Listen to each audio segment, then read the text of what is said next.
Hello friends, बर्तमान discussion करवा +3 4th semester political science honours core 9 unit 1। तो unit 1 समस्त एक मार्क विशिष्ट संक्षिप्त प्रश्न उत्तर गुड़िक मैंने आलोचना करवा। पूर्ववर्ती वीडियो मैंने यूनिट 1 किसी एक मार्क विशिष्ट संक्षिप्त प्रश्न उत्तर गुड़िक आलोचना कर सारी ताहा वीडियोटीर डिस्क्रिप्शन लिंक टी आपने पाइबे। पूर्वर अनेक गुड़िए वीडियो अपलोड हो सारी, तो आपने चैनल प्लेलिस्ट को जाए समस्त वीडियो देखिपारे। तो प्रश्नटी कौन अटे देखा। प्रश्नटी है व्हाट इज पब्लिक पॉलिसी। लोकनीति कहले कौन बुझ। लोकनीति हूँ निर्देशावली बा कार्यर धारा जहाँ को अनुसरण कर सरकारी निष्पत्ति मान ग्रहण करा जाय थाए। तो लोकनीति कहले आम कौन बुझू। लोकनीति हूँ निर्देशावली बा कार्यर धारा अटे जहाँ को अनुसरण कर सरकार कौन करती ना सरकार सरकारी निष्पत्ति मान ग्रहण करिथांती।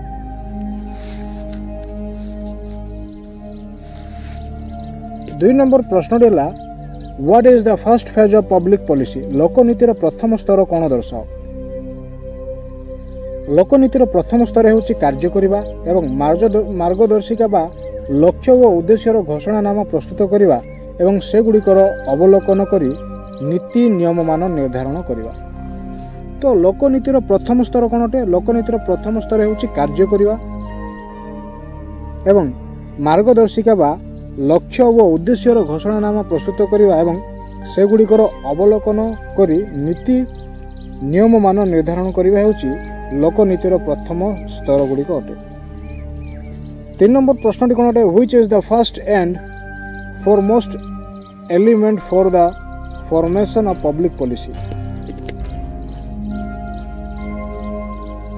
केउ उपादानटी लोकनीति तैयारी बा प्रणयन निमंते सर्वप्रथम उपादान अटे। प्रश्नटी कौन अटे केउ उपादानटी लोकनीति तैयारी बा प्रणयन निमंते सर्वप्रथम उपादान अटे। तो उत्तरटी कौन हो।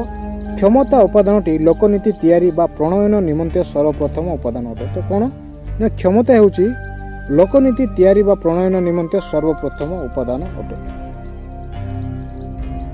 4 नंबर प्रश्न है which groups and organisations play vital role for formation of public policy. केउ गोष्ठी बा संगठन गुड़िक लोकनीति प्रणयन क्षेत्र में गुरुत्वपूर्ण भूमिका ग्रहण करिथांती। तो उत्तरटी कौन हम देखिए। संसद मंत्रिमंडल सदस्य वृंद अमलातंत्र पदाधिकारी गणमाध्यम चापगोष्ठी अन्य संगठनर नेतृवृंद व गुरुत्वपूर्ण व्यक्तिविशेष स्वीकार मत प्रदान करी लोकनीतिर प्रणयन क्षेत्र में गुरुत्वपूर्ण भूमिका ग्रहण करथांती। तो क्यों माने लोकनीति प्रणयन क्षेत्र में गुरुत्वपूर्ण भूमिका ग्रहण करथांती। संसद मंत्रिमंडल सदस्य वृंद अमलातंत्र पदाधिकारी गणमाध्यम चापगोष्ठी अन्य संगठन नेतृवृंद कौन करथांती ना लोकनीति प्रणयन क्षेत्र में गुरुत्वपूर्ण भूमिका ग्रहण करथांती। 5 नंबर प्रश्न है who creates obstacle for formulation of public policy. प्रश्नटी कौन अटे who creates obstacle for formulation of public policy. लोकनीति प्रणयन क्षेत्र में किए बाधक सृष्टि करथांती। चापगोष्ठी और स्वार्थन्वेषी गोष्ठी गुड़िक निज निजर मतामत सरकार निकट में उपस्थापन कराई लोकनीति प्रणयन में बाधा सृष्टि कराई। तो लोकनीति प्रणयन में बाधा सृष्टि क्यों मैंने कराई चापगोष्ठी और स्वार्थन्वेषी गोष्ठी गुड़िक निज निजर मतामत सरकार निकट में उपस्थापन कराई लोकनीति प्रणयन में कौन करथांती बाधा सृष्टि करिथांती। 6 नंबर प्रश्न है which elementary are pressuring the government of focusing exact objective of public policy.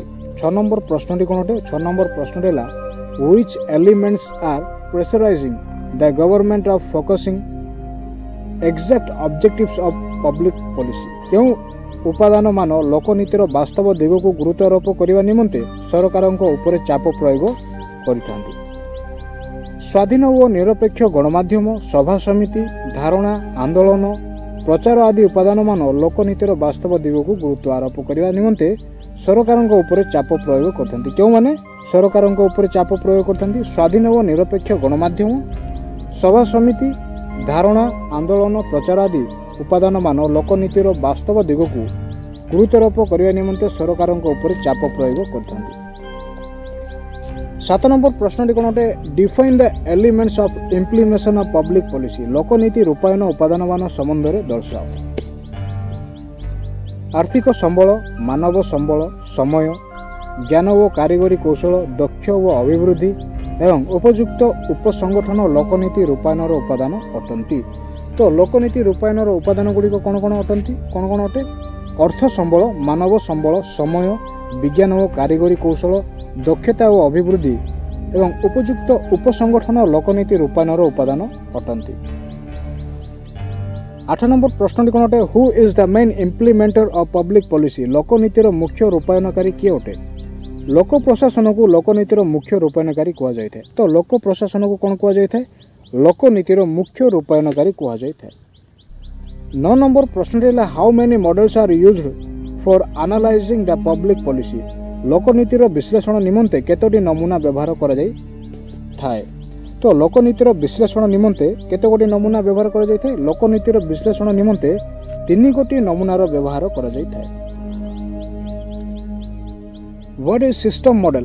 ଅବୟବ ନମୁନା କହିଲେ କ'ଣ ବୁଝ? 10 ନମ୍ବର ପ୍ରଶ୍ନଟି କ'ଣ ଅଟେ? What is system model? ଅବୟବ ନମୁନା କହିଲେ କ'ଣ ବୁଝ? ଲୋକନୀତି ବିଶ୍ଳେଷଣ କରିବା ନିମନ୍ତେ ବ୍ୟବହୃତ ଅବୟବ ନମୁନା ସମାଜର ସେହି ଅଂଶ ଯିଏକି କର୍ତ୍ତୃତ୍ୱର ଉପଯୋଗ କରି ସମାଜର ମୂଲ୍ୟବୋଧକୁ ସମ୍ମାନ ଦେଇଥାଏ। ତ ଲୋକନୀତି ବିଶ୍ଳେଷଣ କରିବା ନିମନ୍ତେ ବ୍ୟବହୃତ ଯେଉଁ ଅବୟବ ନମୁନା ରହିଅଛି ସମାଜର ସେହି ଅଂଶ ଯିଏକି କର୍ତ୍ତୃତ୍ୱର ଉପଯୋଗ କରି ସାମାଜିକ ମୂଲ୍ୟବୋଧକୁ କ'ଣ କରିଥାଏ? ସମ୍ମାନ ଦେଇଥାଏ।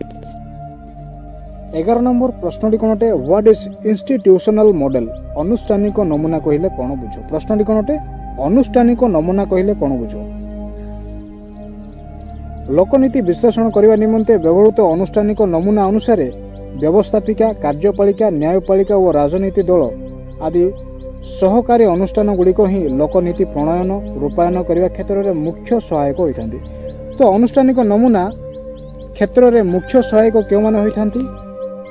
ଲୋକନୀତି ବିଶ୍ଳେଷଣ କରିବା ନିମନ୍ତେ ବ୍ୟବହୃତ ଅନୁଷ୍ଠାନିକ ନମୁନା ଅନୁସାରେ ବ୍ୟବସ୍ଥାପିକା, କାର୍ଯ୍ୟପାଳିକା, ନ୍ୟାୟପାଳିକା ଓ ରାଜନୈତିକ ଦଳ ଆଦି ସରକାରୀ ଅନୁଷ୍ଠାନ ଗୁଡ଼ିକ ହିଁ ଲୋକନୀତି ପ୍ରଣୟନ ରୂପାୟନ କରିବା କ୍ଷେତ୍ରରେ ମୁଖ୍ୟ ସହାୟକ ହୋଇପାରିଥାନ୍ତି। ଶେଷ ପ୍ରଶ୍ନଟି ହେଲା what is regional policy making model? ବାସ୍ତବ ବିଚାରଶୀଳ ଲୋକନୀତି ନମୁନା କ'ଣ?